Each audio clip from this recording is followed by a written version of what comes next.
Porque se levantarán falsos cristos y falsos profetas, y mostrarán grandes señales y prodigios, para así engañar, de ser posible, aún a los escogidos. ¿Es posible engañar a los hijos de Dios con señales y prodigios? ¿Cómo identificar a los falsos maestros, las falsas enseñanzas?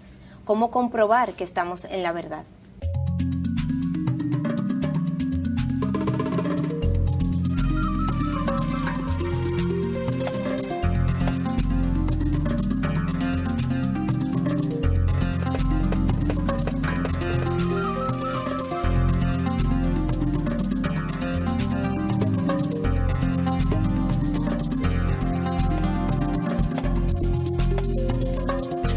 Con este preámbulo damos la bienvenida a usted que nos acompaña en el día de hoy y le doy la bienvenida a muy buena compañía que tenemos en el programa, tanto Miguel Núñez, nuestro coconductor, como el pastor Sugel Michelén, pastor por 25 años y conocido ya en la prensa dominicana también, hemos visto sus artículos, y un señor de muchos años de estudio de la Biblia, ¿no? Bienvenidos sean.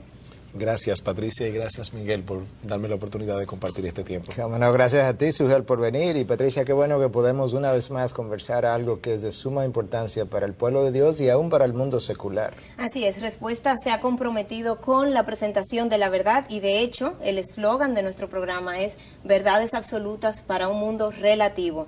En ese sentido, los temas que hemos tratado y presentado aquí siempre ha sido con el ánimo de poder analizar y evaluar qué impacto están teniendo las enseñanzas académicas, científicas que estamos recibiendo como sociedad, qué impacto estamos recibiendo como sociedad de los planteamientos que aún los medios de comunicación nos están presentando. Y de ahí que el sábado 27 de enero de este año, Respuestas responsablemente firmó un comunicado que fue publicado en la prensa local y titulado "A propósito de la visita del ministro Benny Hinn", donde se citaban tanto las declaraciones de sus enseñanzas como unas citas bíblicas que llamaban a reflexión acerca de esto.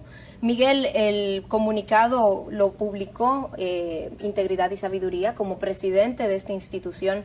¿Cómo explicas el que se haya hecho de esta forma tan pública, contrario a lo que hemos hecho en otras ocasiones? Patricia, yo creo que el que me conoce sabe que yo no soy una persona controversial. No nos gustan las controversias, no nos gustan estar involucrados en este tipo de cosas. Sin embargo, yo creo que cuando el evangelio está en juego, cuando la verdad y la preservación de esa verdad se ve amenazada, no nos queda otro lugar, otro rol que tomar, que no sea levantar el estándar, independientemente del costo que eso pueda tener. Y yo quiero desde el principio hacer una salvedad. No es lo mismo, Patricia, que en mi falibilidad humana yo esté estudiando la Biblia y haya cometido un error de interpretación que alguien con más experiencia tenga que aclararme, a que un día yo me pare en un púlpito y diga que bajo unción del Espíritu Santo yo estoy recibiendo nueva revelación contraria a lo que ya está plasmado en la palabra de Dios. Esas dos cosas son totalmente diferentes, y a ese tipo de cosas que queremos llamar la atención. Pastor Michelén, ¿usted cree que esta forma de actuar, el hacer denuncias, hace daño a la iglesia? Mira, Patricia, nuestro llamado primordial como ministros del Evangelio es proclamar la verdad de Dios revelada en su palabra. En ese sentido, nuestro énfasis primordial debe ser el de proclamar, explicar y aplicar la verdad de Dios. Pero es imposible hacer esto sin rebatir al mismo tiempo los errores que se le oponen a esa verdad. Una de las responsabilidades de los pastores, dice la Escritura, es que nosotros tenemos que ser retenedores de la palabra fiel, dice Pablo en Tito 1:9, y ser capaces de rebatir a los que contradicen. Las falsas doctrinas son una realidad, la palabra de Dios habla acerca de esto, y nosotros tenemos una responsabilidad frente a ella. Exacto, frente al pueblo de Dios y frente al mundo en sentido general. Sin embargo, recibimos una nota de la prensa donde dice este señor: no se trata de señalar, sino de llevar el evangelio, el verdadero, al mundo, y cuando un hermano cae, la iglesia debe acompañarlo y ayudarlo a levantarse. Y en este caso hacen alusión de que Benny Hinn ha hecho declaraciones públicas donde se ha retractado de enseñanzas que había hecho primeramente. Bueno, mira, dos observaciones. Una cosa, ¿qué sucede si yo golpeo a mi esposa una vez y pido perdón? La golpeo otra vez y pido perdón.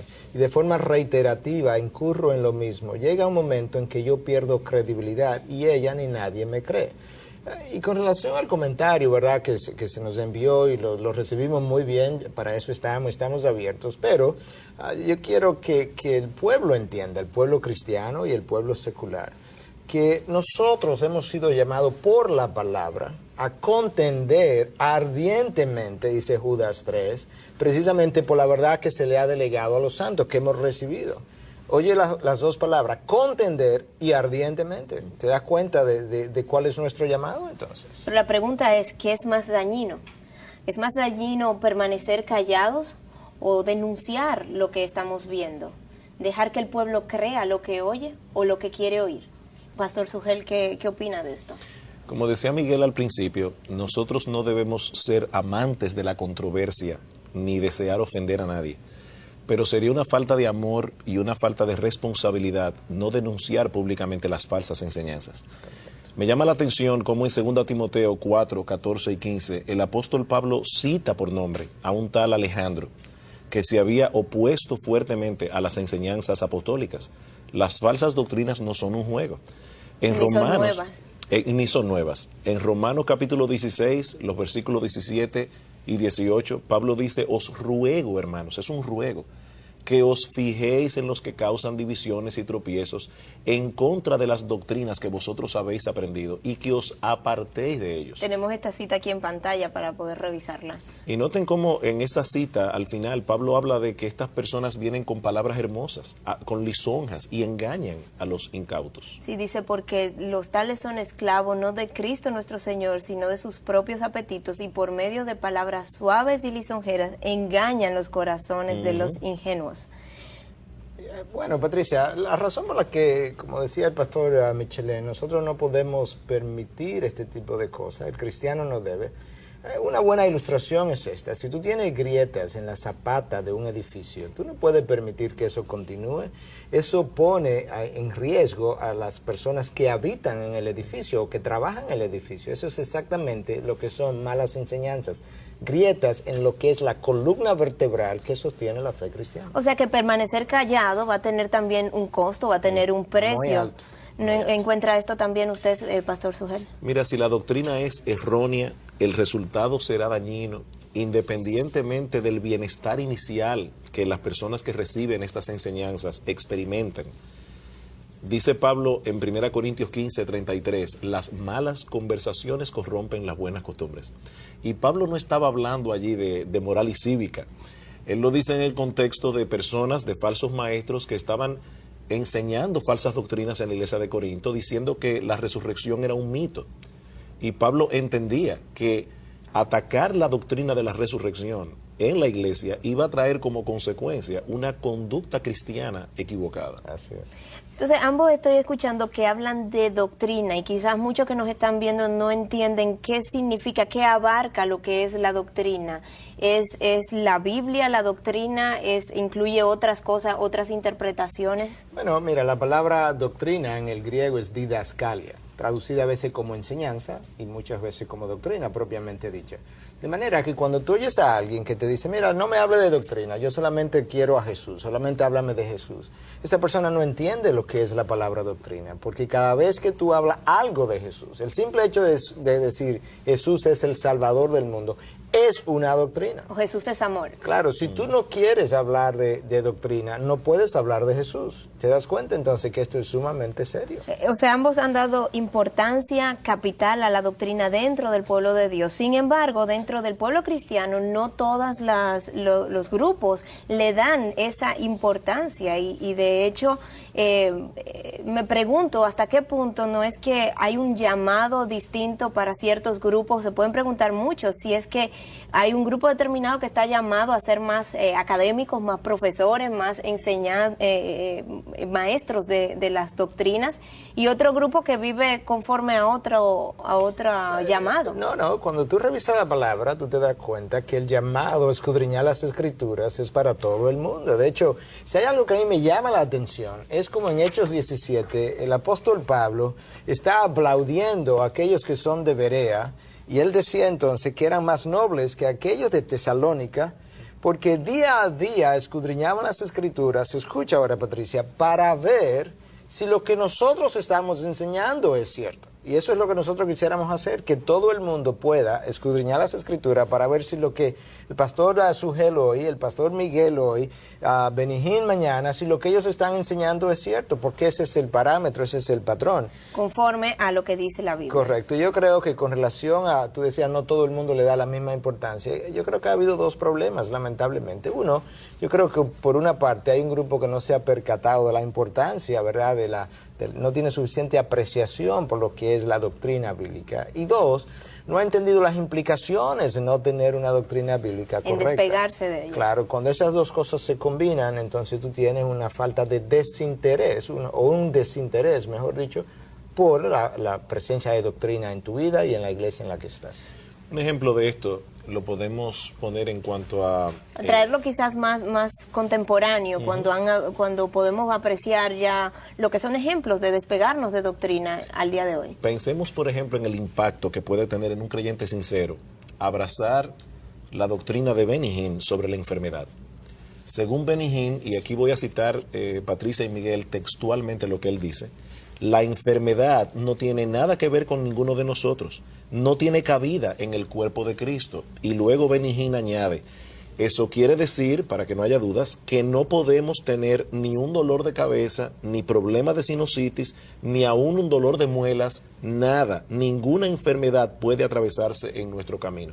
Yo me pregunto, ¿cuánta confusión e inquietud puede eso causar, generar en un creyente sincero que enferme? Él nunca se habrá enfermado nunca.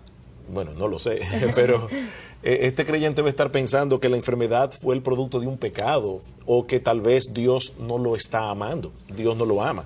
Sin embargo, la Biblia enseña que los creyentes no están exentos del dolor y de la enfermedad.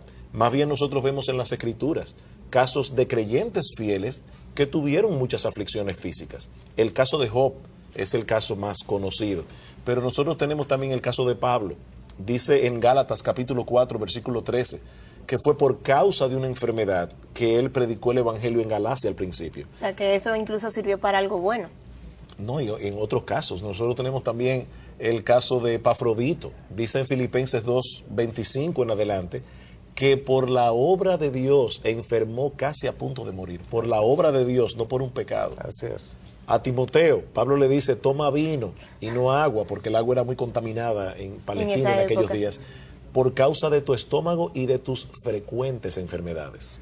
O sea, que no son exclusivas de un pecador, sino que al creyente también vemos en la Biblia que pueden darle enfermedad y de algo nos vamos a morir todos, ¿no? Claro, te das cuenta entonces que esas enseñanzas doctrinales tienen sus implicaciones prácticas en el día a día. De ahí que Pablo le dice a Timoteo, en 1 Timoteo 4:16, le dice lo siguiente, cuídate de ti mismo y de la enseñanza. La palabra ahí es didascalia, de la doctrina. Preserva en estas cosas.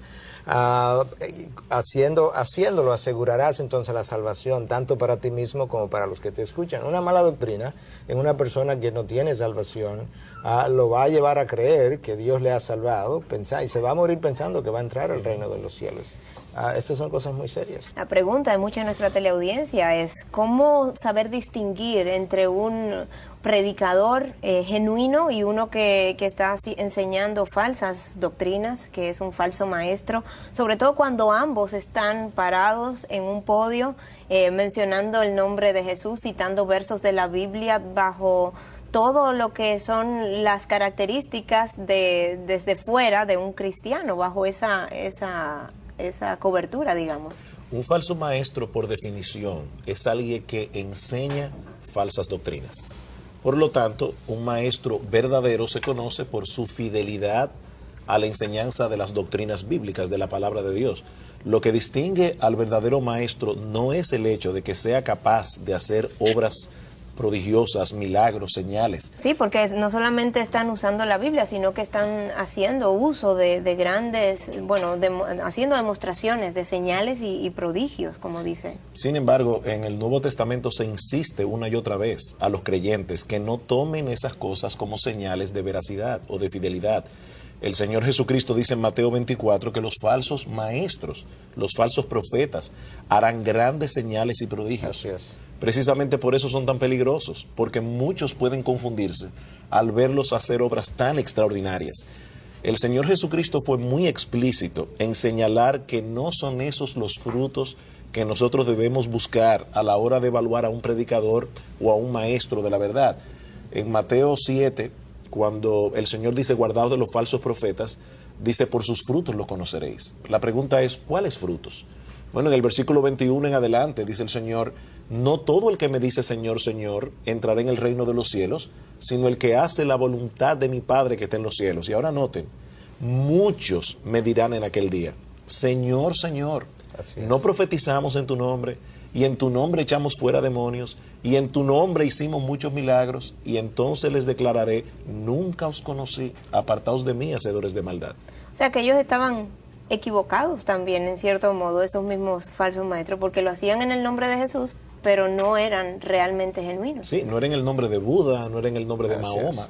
Sin embargo, ¿qué los distinguía? Dice, el que hace la voluntad de mi Padre. Ahí es que está el kit del asunto. Y Cristo ni siquiera contiende con ellos y no les dice, no lo hicieron en mi nombre. No, ellos lo hicieron en su nombre.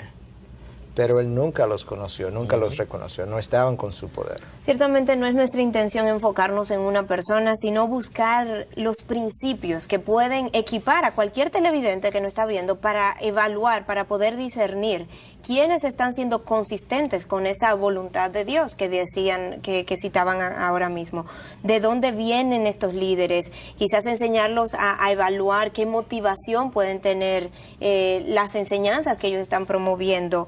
¿Qué persiguen con ella? ¿Qué impacto va a tener en sus vidas el seguir esas enseñanzas? ¿Pudiéramos sacar una serie de principios? Sí, yo creo que sí. Yo creo que la palabra nos habla de eso y luego lo hemos visto en la práctica. Por un lado, tú tienes que enseñan doctrinas falsas, como ya Sugel hacía la mención.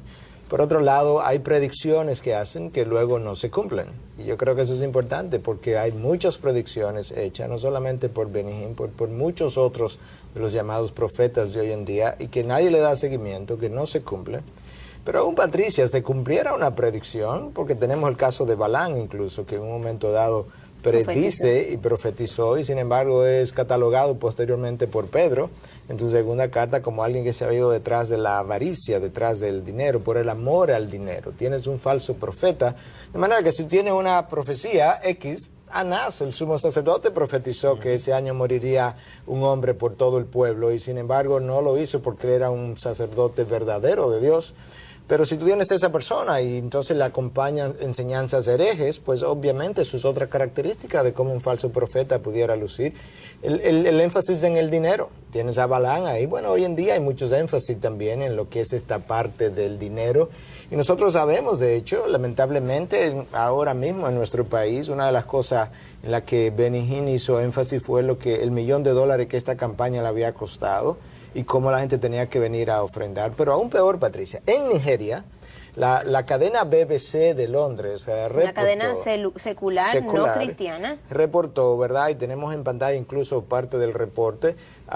En el año 2005, junio de 2005, a Benihim se le había asegurado en Nigeria que iban a participar 6 millones de personas por los promotores de este evento. En una campaña evangelística, una cruzada. Entonces resulta que el primer día van unas 300.000 personas, el segundo día 300.000 personas, y más o menos el mismo público el tercer día, y ese era el último día. Menos de 1 millón de personas cuando se le había prometido 6 millones. Él comienza la tercera noche airado diciendo eso, que hay $4 millones que se han ido a pique. Y entonces, que se perdieron. Porque yo invertí esta cantidad de dinero y a mí me aseguraron que este era el número de personas que iban a venir y nada similar a eso ha ocurrido. Ese reporte de la BBC del año 2005, bastante reciente, correcto. que pueden acceder a él en la pantalla, pueden ver también lo que es la dirección donde está el artículo completo. Correcto. Entonces, te das cuenta que el énfasis en el dinero es parte de cómo lucen estos falsos maestros. Hay un Jesús distorsionado, la presentación de Jesús no es correspondiente a la palabra de Dios. Muchas veces hay una demostración y un alarde de poder también, y son muy controladores de sus audiencias y de sus seguidores. Y ahí eso te da una idea más o menos del perfil de uno de ellos. Mencionas, Miguel, un artículo de la BBC, pero otros medios seculares también han ido y se han percatado de este fenómeno de estas personas, de estos líderes, y han ido tras sus pisadas. Y muchos se pueden preguntar qué han encontrado, qué han investigado, a qué conclusiones han llegado. ¿Qué están enseñando estas personas? ¿Están siendo consistentes no solamente con las enseñanzas, sino consigo mismos? ¿Están siendo congruentes con lo que ellos predican? Acompáñenos a ver en paralelo.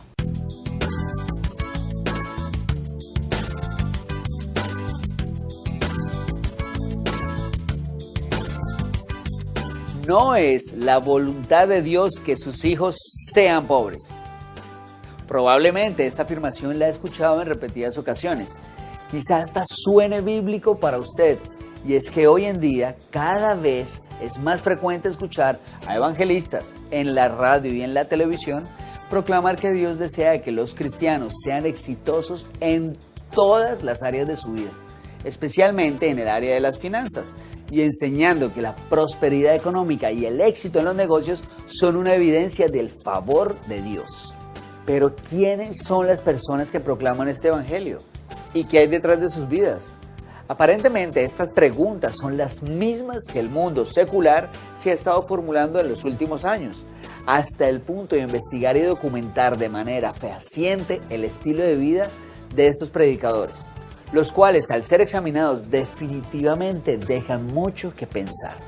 Es el caso, por ejemplo, del pastor Benny Hinn, quien fue investigado por la cadena de televisión NBC, colocando en evidencia pública el mal uso de las finanzas que rodean su ministerio.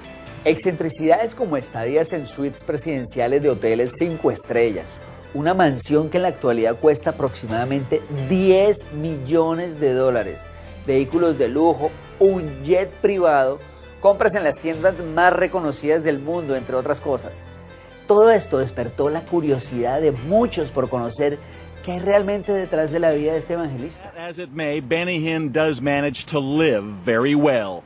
His home is this mansion overlooking the Pacific Ocean, built and paid for by his ministry. According to building records, it has 7 bedrooms, 8 bathrooms, and more than 7,000 square feet of living space. According to area realtors today, it's worth about $10 million. After crusades in Russia and Sweden in July of 2003, Pastor Benny apparently didn't get on his private jet, fly west, and go home. Instead, he flew from Sweden south to Italy, then back north to England, with an entourage that included his son, his daughter, and her fiancé.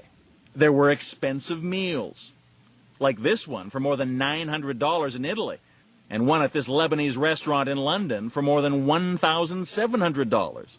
And check out these hotel bills. In Italy, transportation charges of more than $6,000. In London, another $6,000 for incidentals, such as chauffeur services and in-room tea. The documents also list tips. In 3 days, more than $4,500 worth, including $1,000 to a concierge and another $1,000 to a desk manager. And then there were Pastor Benny's hotel rooms. In London, the documents show, Hinn stayed at the exclusive Lanesborough Hotel. The hotel confirmed for us it was Suite 210 and told us that they never discount rooms. The going rate, the hotel says, more than $3,000 a night. And then there was Pastor Benny's hotel room in Milan. According to the expense documents, room 1001. The hotel confirmed it's the presidential suite. The hotel website says the room is fit for a prince and the largest hotel suite in Europe. Among its 5,400 square feet, 3 bedrooms, a formal dining room, a fireplace, a jacuzzi, a sauna, a Turkish bath, a large terrace with a panoramic view of the city, and a 100-foot-long swimming pool decorated with marble and frescoes. The hotel told us this room rents for more than $10,000 a night. No discounts. Otro evangelista es Joel Osteen, quien es considerado parte del movimiento Palabra de Fe y en la actualidad es el pastor principal de la iglesia más grande de Estados Unidos, Lakewood Church, con una membresía que supera las 30,000 personas. En el 2005, Joel Osteen fue invitado al programa de Larry King en vivo, en la cadena CNN, donde se negó a afirmar que Jesucristo era la única vía para llegar al cielo, alegando que solo Dios puede juzgar el corazón de las personas y que él mismo no sabía qué pasaba con las personas que no creían en ese mismo Dios. Si tú crees en Dios o no, o si tú no crees en Dios, ¿tú vas al cielo? No importa lo que hayas hecho en tu vida. Bueno, yo no sé, creo que hay un balance en que tú tienes que conocer a Cristo. Yo creo que si tú conoces a Cristo y eres un creyente en Dios, vas a producir buenas obras. Yo creo que es una falacia decir que soy un cristiano y no hago nunca nada para ayudar a las personas. ¿Y qué tal si eres judío o musulmán y no aceptas a Cristo? Tú sabes, yo soy muy cuidadoso de decir quién va y quién no va al cielo. Pienso que Pero si tú crees, tú tienes que creer en Cristo. ¿Están mal los que no creen? Bueno, yo no creo que ellos están mal. Yo creo en esto, en lo que la Biblia y la fe cristiana enseñan. Esto es lo que creo. Pero también yo creo que solo Dios puede juzgar el corazón de una persona. Lo que yo hago es enseñar principios prácticos. Tal vez yo no utilizo la Biblia en mi sermón y yo no me siento mal por eso. Yo solo digo, mira, aquí la idea. Por ejemplo, ayer yo hablé de vivir para dar, que es en eso justamente que debe insistir nuestra vida. Yo lo dije al final, tú sabes que eso es lo mismo que la Biblia dice. La revista estadounidense Time, en su edición del 18 de septiembre del 2006, dedicó su portada a este movimiento. ¿Quiere Dios que tú seas rico? Según el texto, algunas de estas mega iglesias dicen que sí, otras dicen que es una herejía. En una encuesta realizada por la revista Time, 61% de los cristianos creen que Dios quiere que las personas sean prosperadas, mientras que el 31% están de acuerdo con que si tú le das dinero a Dios, Dios te bendecirá con más dinero. Si las posesiones son sinónimo de la aprobación y bendición de parte de Dios y la pobreza, enfermedad y sufrimiento implican su descontento, entonces los verdaderos hijos de Dios ya no se reconocerán por sus frutos espirituales, ni su buen testimonio, sino a través del aumento en sus ingresos y su nivel socioeconómico. Pero Jesucristo mismo nos dio esta verdad profunda. Ninguno puede servir a dos señores, porque aborrecerá al uno y amará al otro, o estimará al uno y menospreciará al otro. No podéis servir a Dios y a las riquezas. Impresionante lo que cadenas no religiosas han llegado a investigar y a concluir, ¿no? Así es, Patricia. Yo creo que te das cuenta que en ocasiones parte del problema con el ministro de la palabra o el que no está definido si realmente es un ministro de la palabra de Dios es su falta de compromiso con el estándar. No puedes oír a un ministro de la palabra que se le pregunte que si él piensa que un ateo va al reino de los cielos o un musulmán que no conoce a Cristo que sí va al reino de los cielos y que él diga, llamándose ministro de la palabra, yo no sé. No, tú sabes lo que la palabra dice, tú no quieres comprometerte públicamente con lo que dices y entonces tú estás comprometiendo el estándar. Y entonces te haces cuestionable y te das cuenta. Pierde la confiabilidad. Credibilidad. Necesitamos lo que creemos, vivirlo y proclamarlo. Y cuando se nos pregunte, enseñarlo una vez más. Por otra parte, a mí me preocupa enormemente este asunto del Evangelio de la Prosperidad. Yo sé que ustedes han hecho programas anteriores acerca de ese tema. La Biblia no solamente no le promete a los creyentes que todos van a ser ricos y prósperos, sino que ese mensaje distorsiona el corazón del Evangelio. Dice el Señor, ¿de qué le vale al hombre si ganare el mundo entero y perdiere su alma? Así es. ¿Cuál es la importancia allí? La salvación del alma. Nosotros no descuidamos de ninguna manera la vida terrenal, ni la vida aquí y ahora, pero es indudable que lo que el Evangelio promete no es prosperidad económica, lo que el Evangelio promete es salvación. Y muchas veces, por causa de la verdad, creyentes tienen hasta pérdidas. Así es. Por ser fieles al Señor. Nuestra evaluación aquí de lo que son los falsos maestros, llegamos al punto de que realmente estos falsos maestros son líderes que llenan estadios, que tienen seguidores que tienen personas del pueblo de Dios escuchándoles, recibiendo sus enseñanzas, que dicen, bueno, yo no tomo todo lo que él dice, yo solamente escucho parte porque no desecho. Estas personas van a sus eventos, participan y tienen experiencias que para ellos son muy reales, incluso experiencias de sanación. Bueno, Patricia, mira, el problema es que tú puedes tener una experiencia, pero tú tienes que evaluar tu experiencia. Entonces, cuando tu experiencia no concuerda con la revelación de la palabra, tú tienes dos opciones. Tú adaptas la palabra, lo cual es un no negociable para nosotros. O tú reinterpretas, revisa tu experiencia para adaptar tu experiencia a lo que la palabra dice. Y lamentablemente eso es lo que mucha gente no está dispuesta a hacer, a revisar su experiencia para ver cómo realmente la palabra le ayuda a interpretar la experiencia que ha vivido. Y lo que estamos haciendo es torciendo la palabra para que la palabra concuerde con mi experiencia. Pero participantes de eventos y cruzadas de campaña promovida por estos maestros pueden decir, como esta persona que respondió a nuestra publicación y que decía, yo participé los 3 días de campaña y créanme, no vi nada, ni hablado o hecho discordante con la palabra de Dios. Ahí cabe el qué tiene de malo entonces que yo participe de estos eventos, siempre y cuando yo tenga claro cuál es mi posición.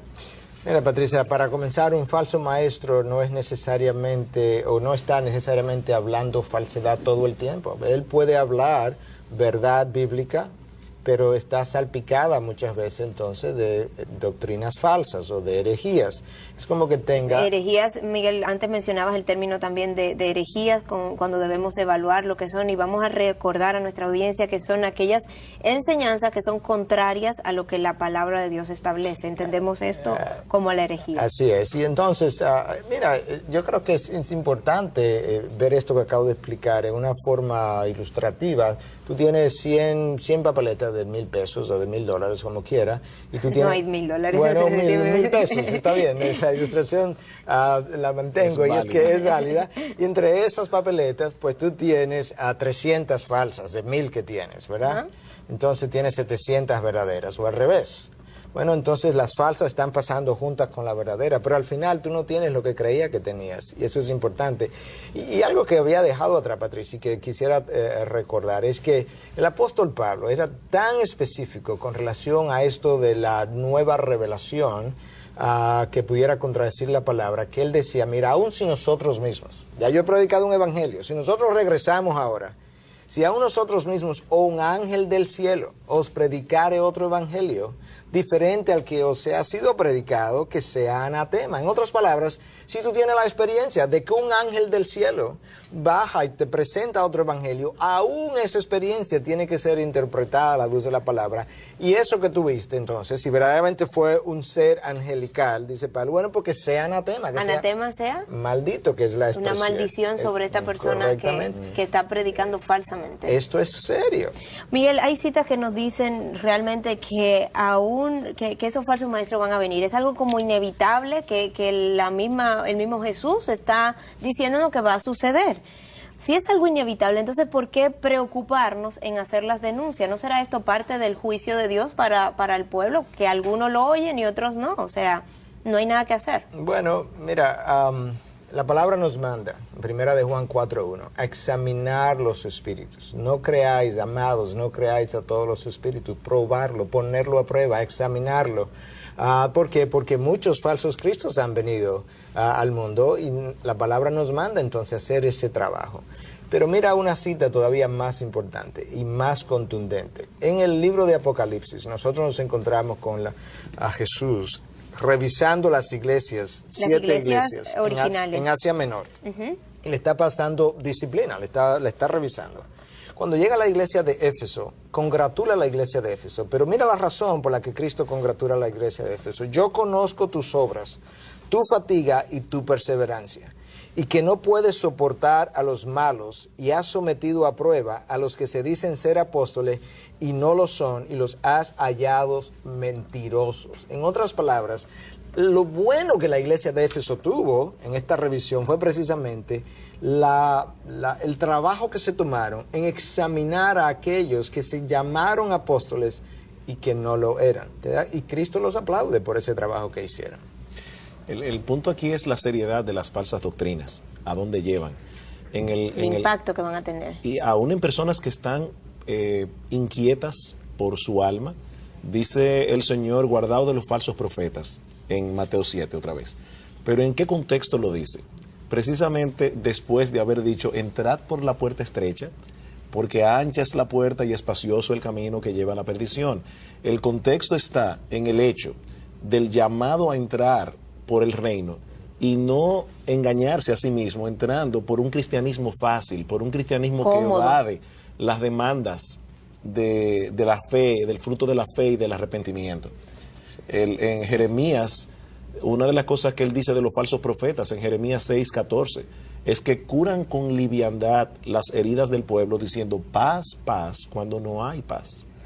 Que quieren escuchar, que escuchan lo que quieren escuchar, lo que les resulta cómodo y que les resulta conveniente quizás a su realidad. Es propicio el momento para irnos a un segmento que en el día de hoy cobra muchísima importancia, el segmento de respuestas literarias, porque ¿cómo poder discernir si no estamos edificados? Acompáñenos.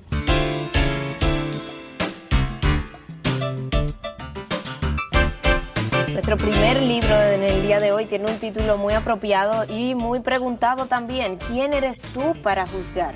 Sí, yo creo que este es un libro excelente, Patricia, porque hay un mal concepto en el pueblo de Dios que se piensa que no podemos juzgar por una mala interpretación de algo que Cristo dijo. Entonces, de ahí la pregunta, ¿quién eres tú para juzgar?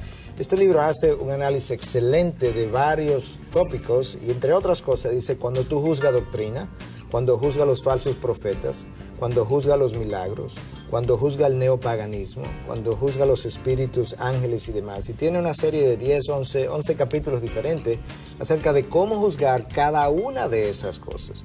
De manera que estamos recomendando este libro con mucho interés y con mucho ánimo. El otro es más bien una especie de folleto, si tú quieres, y es algo para el ministro de la palabra. Lo que la Biblia dice, what the Bible says to the minister, al ministro acerca de falsa enseñanza, que él no debe hacer, de que él se debe cuidar. Una autoevaluación incluso a sus propias enseñanzas. Absolutamente, y de hecho el primer capítulo, el primer llamado es a que tú tienes que examinarte de que tú seas genuino. Y esa es la razón por la que estamos recomendando esto para ministros que puedan leer inglés. Lamentablemente no lo tenemos en español, pero yo creo que es sumamente importante.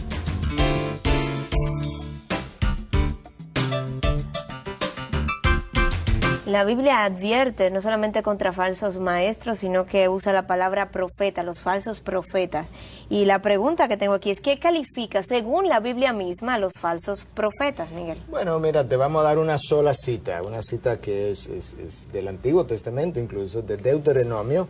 Mira lo que comienza diciendo, Deuteronomio 18, a partir del versículo 20. Pero el profeta que hable con presunción en mi nombre, una palabra, que yo no le haya mandado hablar, o que hable en el nombre de otros dioses, ese profeta morirá. Y si dice en tu corazón, ¿cómo conoceremos la palabra que el Señor no ha hablado? ¿Cómo lo vas a conocer? Si eso que él predica, continúa el próximo versículo diciendo, no se cumple, entonces tú sabrás que el Señor no ha hablado. Y la pena para eso era la muerte. ¿Te das cuenta cómo Dios considera esto sumamente serio? Muchas personas dicen, es que nosotros creemos en la Biblia precisamente. Por Muchos eso es que es tan falsos importante. maestros. Sí, todo el mundo quiere la Biblia en sus manos, pero por eso es tan importante, el hecho de que nosotros conozcamos el cristianismo histórico. La Iglesia no se inventó en el siglo XX ni en el siglo XXI. Tiene 20 siglos de historia, 20 siglos de labores teológicas, donde ha habido definiciones doctrinales que la Iglesia ha hecho. Las sectas falsas generalmente son alérgicas a la historia de la Iglesia. Así es. No quieren saber de la historia de la Iglesia. ¿Por qué? Porque sus doctrinas generalmente son torceduras novedosas. Que Hay un quizás en estándar. ocasiones se han repetido y vuelven y se resucitan una y otra vez. Se van reinventando, pero son las mismas desviaciones en los mismos puntos en Así muchas es. ocasiones. Miguel, ¿quién inviste a un ministro cristiano como profeta, como apóstol? Bueno, mira, para comenzar, cuando Pablo le da a Timoteo los requisitos para formar el liderazgo de la iglesia, le habla de ancianos y le habla de diáconos, básicamente, obispos o pastores, que es básicamente la misma palabra traducida de diferentes maneras, pero no le da requisitos. Le dio los nombres de la estructura, digamos, de la jerarquía. Con la que la iglesia iba a continuar. No le habló de apóstoles, el oficio de apóstol había terminado Cuando Judas se ahorca, quedó un vacío, por así decirlo, entre los 12. Y Pedro se levanta entre ellos. En Hechos 1 tú encuentras ese relato, versículos 21 y 22. Y Pedro comienza a hablar de lo que ellos entendían que los requisitos que debía llenar el sustituto de Judas. Entonces dice, es necesario que de entre los hombres que han estado con nosotros desde el inicio, y luego agrega, y que haya sido testigo ocular de la resurrección. O sea, que tenía que estar desde el inicio y que hubiera sido testigo ocular de Cristo. Y la idea ahí de estar desde el inicio es que Jesús le hubiese instruido personalmente. Bueno, tú tienes ahora el caso del apóstol Pablo, ¿verdad? Que viene más atrás. El apóstol Pablo, y sin embargo él no estuvo desde el inicio, él no fue parte de ese grupo de los 12 iniciales. Se pregunta esa es la razón por la que Pablo tuvo que defender su apostolado en más de una ocasión, pero él llenó los requisitos. Cuando Pablo se convierte, una de las cosas que él le dice al regresar de su tiempo en Arabia, que aparece en el libro de los Gálatas, precisamente capítulo 1, es que ningún hombre le enseñó al evangelio, y que lo que él recibió, lo recibió por revelación de Jesucristo. O sea, Pablo está diciendo, a mí me instruyó la misma persona que instruyó a estos 12. Y en segundo lugar, ¿cómo se convierte Pablo? A través de una aparición del Cristo resucitado. De manera que él fue testigo ocular de ese Cristo y fue enseñado por ese Cristo.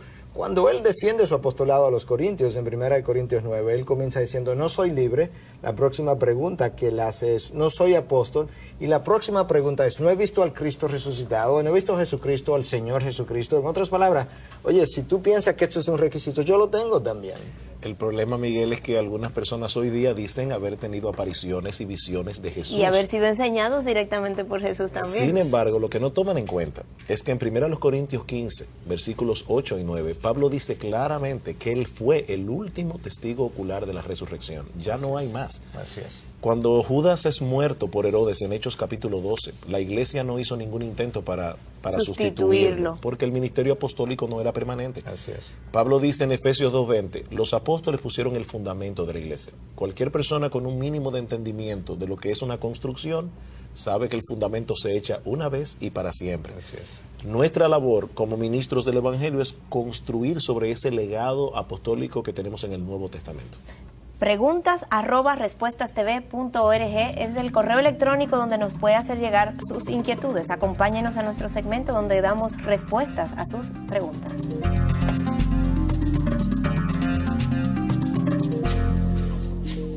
La primera pregunta es, ¿cuál es su opinión respecto a los pastores que tienen la unción de soplar y las personas caen al suelo? Ok, yo creo que quizás debemos hacer la diferenciación, Patricia, entre lo que vemos a veces en la palabra de Dios, cuando, por ejemplo, van a apresar a Cristo en el huerto de Getsemaní, que Cristo pregunta, ¿verdad?, ¿a quién buscáis? Y a Jesús de Nazareno, y él dice, yo soy, y se caen al suelo. Cuando Cristo dice, yo soy, inmediatamente todos caen al suelo. Ante una presencia increíble de quien estaba delante de ellos.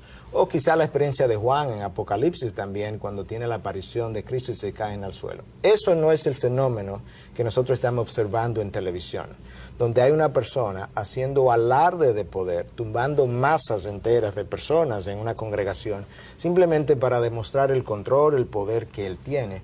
Eso es algo relativamente nuevo en la historia de la iglesia, del siglo XX y parte quizá al final del siglo XIX. Pero eso no es algo que tú ves en la historia de la iglesia, ni lo ves en esa forma en toda la revelación bíblico de Dios. De manera que no creemos que eso es algo que Dios le haya dado a su pueblo, y mucho menos para hablar del don de soplar.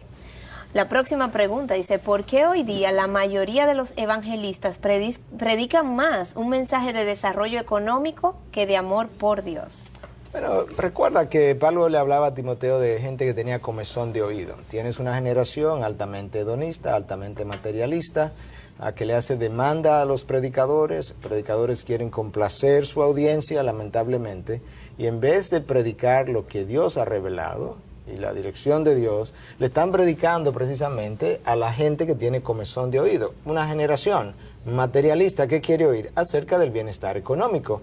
La mejor forma de tú garantizar una audiencia y seguidores es que tú le prometas bendiciones materialistas a una generación materialista y que al mismo tiempo le prometas salvación. Oye, ¿qué mejor paquete tú puedes tener?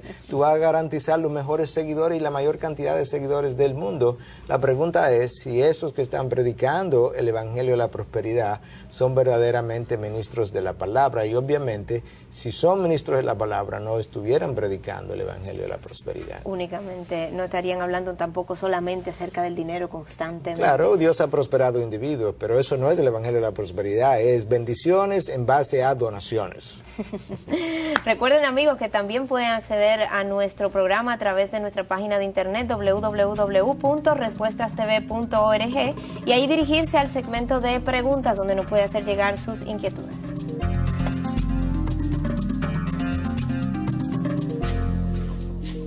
Llegando ya al cierre de este programa, ¿cómo quisieran concluir este tema?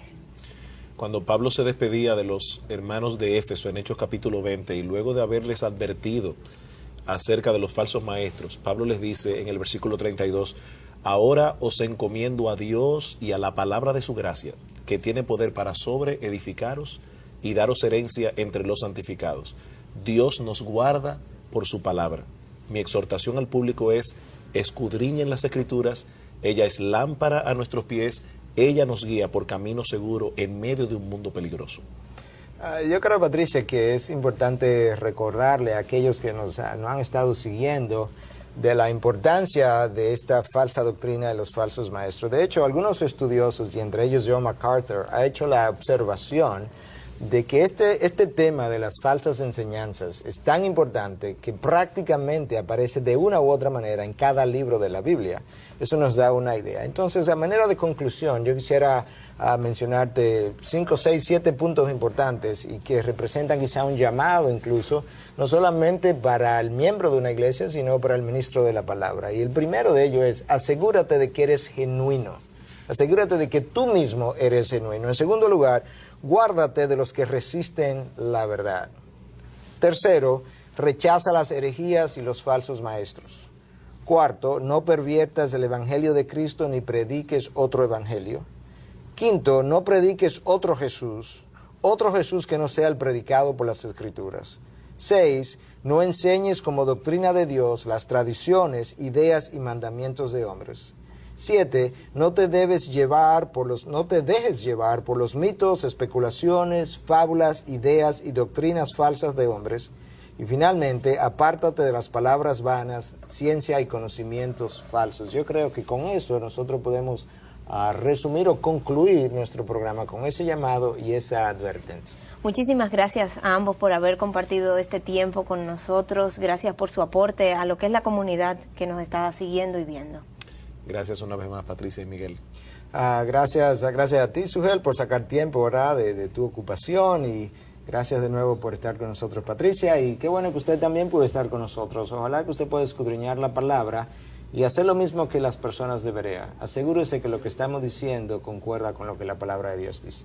A ustedes, amigos, muchísimas gracias por habernos acompañado. Recuerden nuestra página de internet www.respuestastv.org. Será hasta la próxima. Pasen muy buenas.